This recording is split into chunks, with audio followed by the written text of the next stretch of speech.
Welcome. Today, I'm going to show you how to hide your workplace information on Facebook from everyone using your PC with the latest update. This is a great way to maintain some privacy on your profile. So let's jump right into it. First, open Facebook on your computer. Next, click on your profile photo. You'll find it in the top right corner of the screen.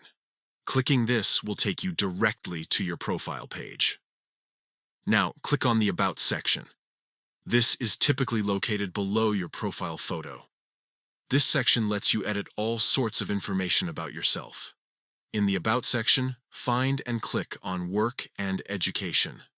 Here you'll see a list of your workplaces and schools. Next to the workplace you want to hide, look for the audience icon. It might be next to a three dots icon. Click on this audience icon to reveal a drop-down menu. From the drop-down menu, select Only Me. This ensures that only you can see your workplace information on your profile. Finally, click Done to save the changes. And that's it. You've successfully hidden your workplace information from your Facebook profile. Now, only you will be able to see it. This is a simple way to control what information you share and who sees it. Thanks for watching, and I hope you found this tutorial helpful.